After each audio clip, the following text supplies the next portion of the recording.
பிரியங்களுக்கும் மதிப்பிற்கும் உரிய பத்திரிகை.com இணையதள அன்பர்களுக்கு உங்கள் அன்பு வேதா கோபாலனின் பணிவான வணக்கங்கள். கொண்டாடுவோம் பண்டிகைகளை. இந்த வரிசையில் இன்றைக்கு நம்ம பார்க்கவிருக்கிறது ரொம்ப பிரபலமான தமிழ்நாட்டு இல்லை இந்தியாவின் இல்லை உலகெங்கிலும் கொண்டாடப்படுகிற பொங்கல் திருநாள் மற்றும் அதற்கு அடுத்த நாள் வரக்கூடிய காணும் பொங்கல் என்றும் மாட்டுப்பொங்கல் என்றும் கணுப்பொங்கல் என்றும் சொல்லக்கூடிய அடுத்த நாளானிய மாட்டுப்பொங்கல் திருநாள். இந்த 2 நாளையும் நாம் இன்றைக்கு பார்க்க வைக்கிறோம். இந்த வருடம் ஜனவரி 15ஆம் தேதி திங்கட்கிழமை, அதாவது தை மாதம் 1ஆம் தேதி இந்த விழா வருகிறது. 2024ஆம் வருடம்.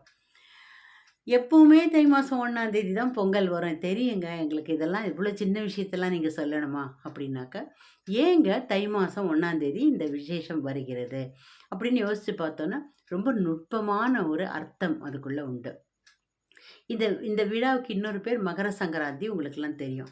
அது ஏங்க மகர சங்கராந்தி அப்படின்னாக்கா, இது எல்லாத்தையும் சேர்த்து பார்க்குற போது ஒரு அழகான ஒரு வடிவம் பெறும் இந்த இந்த விஷயம்.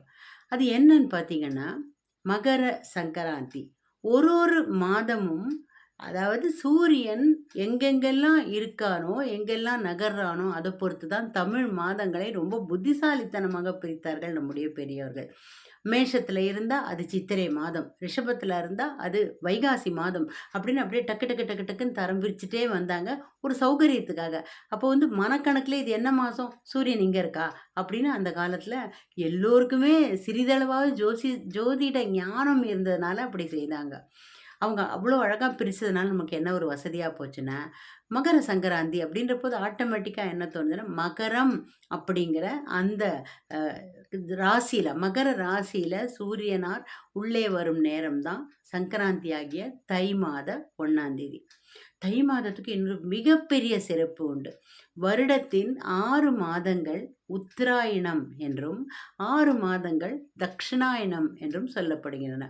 உத்திர அப்படின்னாக்க வடக்கு, தக்ஷிண அப்படின்னா தெற்கு.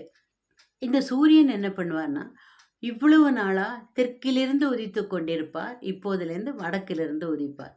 என்னங்க இது இப்படி ஒரு குண்டு தூக்கி போடுறீங்க, சூரியன் கிழக்குல தானேங்க உதிப்பார் அப்படின்னு சொல்றீங்க இல்லையா? இப்போ இன்றைக்கு, அதாவது தை மாதம் 1ஆம் தேதிக்கு முன்னாடி உங்கள் வீட்டு ஜன்னலில் எந்த பக்கத்துலேருந்து வெளிச்சம் வருதுன்னு பாருங்கள். காலகாத்தால் சூரிய உதயமானோடனே எந்த சைட்லேருந்து அந்த சூரியனின் கிரணங்கள் உள்ளே ஜன்னல் வெளிச்சம் உள்ளே வருதுன்னு பாருங்கள். தை மாதம் 1ஆம் தேதியிலேருந்து எந்த பக்கத்துலேருந்து வருதுன்னு பாருங்கள், வியப்படைவீர்கள். அதே கிழக்கு பக்கம்தாங்க.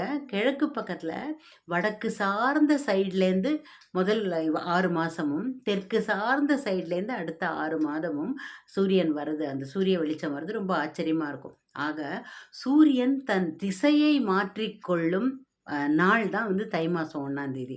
அது என்னமோ சுவிட்சு போட்ட மாதிரி டான்னு நடக்கும். அது சூரியன்ட்டனா கேலண்டராக இருக்குது, சூரியனை கேலண்டர் தான். இதே மாதிரி இன்னொன்று என்னென்னா, இது மாதிரி சூரியன் தன்னுடைய திசையை மாற்றிக்கொள்ளும் பொழுது காற்று திசை மாறும். இதை வச்சு தான் அறுவடையை தீர்மானம் பண்ணுறாங்க அவங்க. அதனால் நல்ல புது அறுவடையாகி புது பானை, புது நெல் எல்லாம் வரனால அப்போ கரும்பு நிறைய விளையும். இந்தியா, இலங்கை, கம்போடியா, சிங்கப்பூர், தாய்லாந்து எல்லா இடங்கள்லையும் பார்த்திங்கன்னா இந்த மகர் சங்கராந்தி கொஞ்சம் கொஞ்சம் வேறு வேறு பேரில் சங்கராந்த் அப்படின்வாங்க. இந்த மாதிரி வேறு வேறு பேர்களில் பொலியுமே தவிர எல்லா இடங்களிலும் அறுவடையை முக்கியமாக நினைக்கக்கூடிய எல்லா இடங்கள்லையும், வட அமெரிக்கா, தென் ஆப்பிரிக்கா எல்லா இடத்துலையும் கொண்டாடப்படுகிறது இது.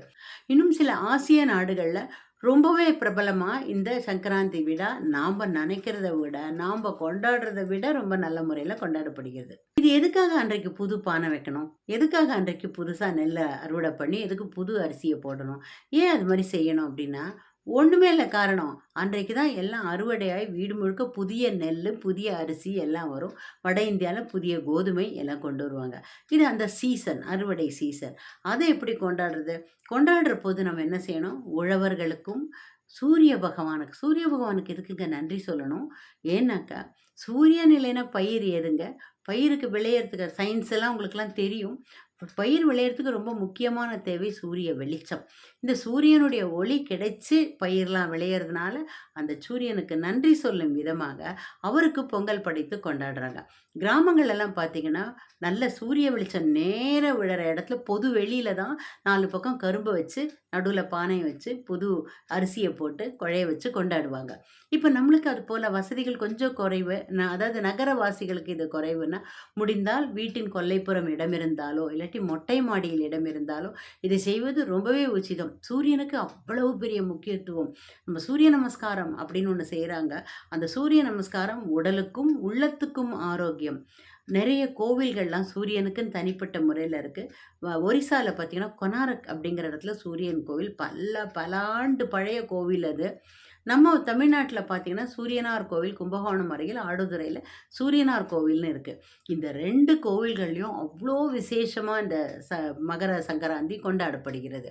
நாமளுமே அதாவது சூரியனுக்கு ஏன் அவ்வளோ சிறப்பு அப்டின்னா, பகவான் கிருஷ்ணர் வந்து பகவத்கீதையில அவர் என்ன சொல்றார், "மாதங்கள்ல நான் மார்கழியா இருக்கேன். எல்லாத்துலயுமே பெஸ்ட்டா நான் இருக்கேன். எதெல்லாம் பெஸ்ட்டோ அதெல்லாம் நானு நெனச்சுக்கோன்னு" சொல்லுச்சு. மாதங்களில் மார்கழின்னு சொல்ற மாதிரி, "ஜோதிகளில் நான் சூரியனாக இருக்கிறேன்" அப்படிங்கிறாரு.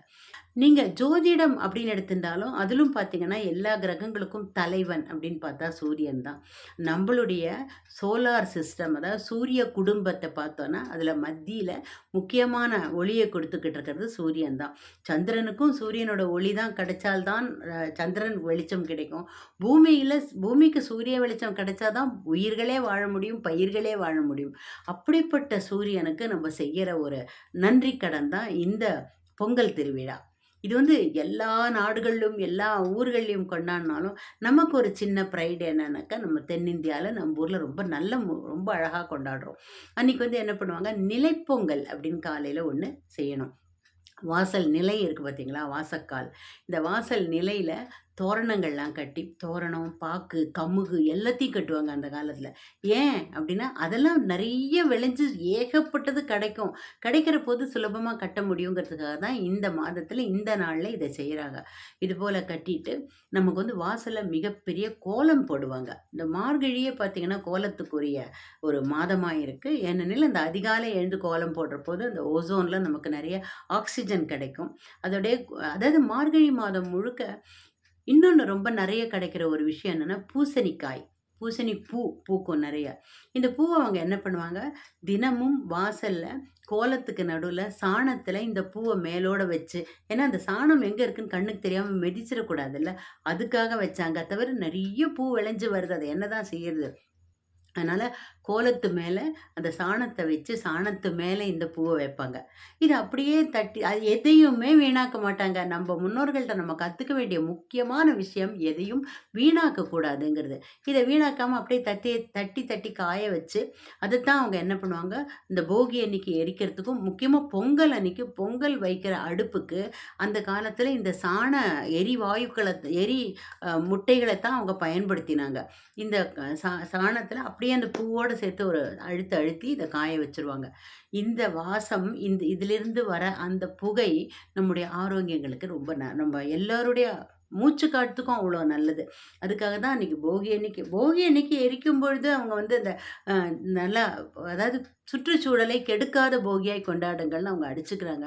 இல்ல டயரையும், பிளாஸ்டிக்கையும் போட்டு எரிக்கிறாங்க. அது தப்பு. அதேமாரி பொங்கல் அன்னைக்கும் இது மாதிரியான எரிமுட்டைகளை போட்டு எரிக்கிற பொழுது, அதிலிருந்து வருகிற அந்த ஒ அந்த வாயு அந்த புகை வந்து அந்த சுற்றுச்சூழலுக்கு ரொம்ப நன்மை செய்து, அணுகுண்டு போட்டா கூட தெ தெ தொலைக்காத அளவுக்கா நம்மள பாதுகாப்பு குடுக்கும்னு ஒரு தியரி சொல்லுது. அது தெரியல. அது ஆராயணும் நம்ம. தெரியாது எனக்கு. அடுத்தது பார்த்தோம்னாக்க, ஜனவரி 16ஆம் தேதி செவ்வாய்க்கிழமை, தை மாதம் 2ஆம் தேதி நமக்கு வந்து கணுப்பொங்கல். சில பேர் அத கணுப்பொங்கல்ன்னு சொல்லுவோம். அத மாட்டுப் பொங்கல் அப்படின்னு தான் சொல்லுவாங்க. ஏங்க எப்படி நம்ம சூரியனுக்கு நன்றி சொல்லணுமோ, அதே மாரி மாடுகளுக்கு நன்றி சொல்ல வேண்டாமா? உழவுக்கும், தொழிலுக்கும் நம்ம உபயோகப்படுறதெல்லாம் இந்த மாடுகள் தானே, காளை தானே. அன்றைக்கு இன்னொரு விசேஷம். காளையுடைய இன்னொரு முக்கியமான காளைய நம்ம தெய்வமா வழிபடுறோம்னா எது அதுனாக்கா, நந்தி பகவான். காலையில சிவன் கோயிலுக்கு போய் நந்திய போய் நம்ம வணங்கிட்டு வரணும். இந்த மாடுகளுக்கு கொம்புக்கு வர்ணம் தீட்டி, அதுங்களுக்கு ரொம்ப அலங்காரமெல்லாம் பண்ணி, அந்த ஒரு நாளைக்கு அவங்கள தெய்வமா ஏன்னா ஏதாவது ஒரு நாளாவது இந்த மாடுகள நம்ம நன்றியோட நினைவு கூற வேண்டாமா? அதுக்காகத்தான் இந்த மாட்டுப்பொங்கல். பல குடும்பங்கள்ல நம்ம அந்த காலத்துலேருந்து நம்ம பார்த்த பழக்கம், கன்னுப்பிடி வைத்தல். கன்னுப்பிடி அப்டின்னா, அதாவது ஒரு கணவர் நல்லா இருக்கணும் அப்படிங்கிறதுக்காக ஒரு விழா உண்டு. தந்தையர் நல்லா இருக்கணுன்றதுக்காக ஒரு விழா உண்டு. தாயார் நல்லா இருக்கணுன்றதுக்கு ஒரு விழா உண்டு. அதுபோல நம்ம ஆண் சகோதரர்கள இப்போ வட இந்தியால ரக்ஷாபந்தன், ராக்கி கட்டுவாங்க. தென்னிந்தியால என்ன பண்ணுவாங்கனாக்க, அண்ணன் தம்பியெல்லாம் நல்லா இருக்கணும், என் குடும்பம் நல்லா இருக்கணும், என் பொறந்த வீடு நல்லா இருக்கணும் வேண்டிட்டு சிவப்பு நிறம், வெள்ளை நிறம், அ மஞ்சள் நிறம் ஆகிய சாதங்கள பிடிச்சு வைப்பாங்க. இதில இன்னொரு தாத்பரியம் என்னன்னா, காகங்களுக்கும், குருவிகளுக்கும் அது இரையாகும். அந்த இயற்கையான அந்த இரையெல்லாம் அதுங்களுக்கெல்லாம் எங்க கிடைக்கும்? நம்ம ஏதாவது குடுக்கணும் இல்லையா? அந்த மாதிரியாக நாம ஒரு நாளாவது மற்ற உயிரினங்கள மதிக்கணும், மாடுகள மதிக்கணும், குருவிகள மதிக்கணும் அப்படிங்கிறதுக்காக இந்த கணுப்பிடி வைப்பாங்க. இதை வைக்கும்போது, என்னுடைய பிறந்தகம் பொங்கி வாழணும், புக்ககம் பெருகி வாழணும் அப்படின்னு மனசுல நினைச்சுட்டு அத வைப்பாங்க. இத வைத்தாக்கா நம்முடைய 2 குடும்பங்களுமே பிறந்த வீடு, புகுந்த வீடு எல்லாமே ரொம்ப சுபிட்சமா இருக்கும். அப்படிங்கிறது ஐதீகம் இல்லை, உண்மை. இந்த பொங்கல் திருநாள் அன்றைக்கும், அடுத்த நாள் வரக்கூடிய அந்த காணும் பொங்கல் அன்றைக்கும், பெரியவர்கள் காலில் விழுந்து ஆசீர்வாதம் வாங்குறதுன்னு ஒரு பழக்கம் உண்டு. இதனால பெரியவர்கள் ஒருவேளை அவங்கள மனம் கோண பேசியிருந்தா என்றைக்காவது அதுக்குமாச்சு அவங்கள்ட்டேருந்து அவங்க காசு தருவாங்க. பெரியவர்கள் அதுக்கு ஏதாவது ஒரு அமௌண்ட் ஒரு சின்ன தொகையாவது தருவாங்க. அந்த தொகை நம் வாழ்வில் வளம் பெருக்கும் அப்படின்னு ஒரு ஐதீகம் இருந்தது. காணும் பொங்கல் அப்படிங்கிறத உறவினர்கள போய் காணும் அப்படின்னும் வச்சுக்கலாம். பல இடங்களை சுற்றி பார்க்கும்னு வச்சுக்கலாம். அதற்காகவும் அவர்கள் அந்த நாட்களை ரொம்ப சந்தோஷமா கொண்டாடுறதுக்கு வச்சுட்டாங்க. சில பெண்கள் போய் அந்த தெருவுலயோ, அக்கம் பக்கத்துல இருக்கிற ரொம்ப வயதான பெண்மணிகள்ட்ட போயிட்டு, தங்களுடைய திருமாங்கல்யத்துல அந்த நம்ம புது மஞ்சள், புது நாத்து எல்லாத்தையும் பயன்படுத்துவாங்க இல்லையா? புதுசான புத்துருக்கு நெய், புதிய மஞ்சள், புதிய இஞ்சி எல்லாத்தையும் அந்த பொங்கல் பானைய சுத்தி கட்டுவாங்கல்ல, அந்த மஞ்சள் எடுத்து திருமாங்கல்யத்துல அவங்க தேய்ச்சுப்பாங்க. ஒரு திருமாங்கல்ய சரடுல அவங்களுடைய பெரியவங்கள்ட்ட போயிட்டு, அவங்க தேய்க்கும் பொழுது கிட்டத்தட்ட ஒரு மந்திர உச்சாடனம் மாரி சொல்லுவாங்க. "உன் பொறந்த வீடு நல்லா இருக்கட்டும், உன் புகுந்த வீடு நல்லா இருக்கட்டும், நீ நல்லா இரு, தொங்க தொங்க தாலி கட்டின்னு கணவரோட சந்தோஷமா இரு" அப்படின்னு சும்மா அப்படி சொல்லிட்டே தீத்திட்டு அவங்க குடுப்பாங்க. இதனால என்ன ஆகும்னா, இந்த முதல் நாள் பொங்கலுக்கு கட்டின அந்த பானையில கட்டின அந்த மஞ்சளும் வேஸ்ட் ஆகாம இருக்கும். இந்த மஞ்சளுக்கு ஒரு நல்ல உபயோகமும் கிடைக்கும். இந்த பெண்களுக்கு சுற்றி இருக்கிற பெரியவர்கள போய் வணங்கிட்டு வர ஒரு பழக்கமும் கிடைக்கும். அப்படிங்கிறதுக்காக இப்படி ஒரு ஐதீகமும் சேர்த்து வச்சாங்க.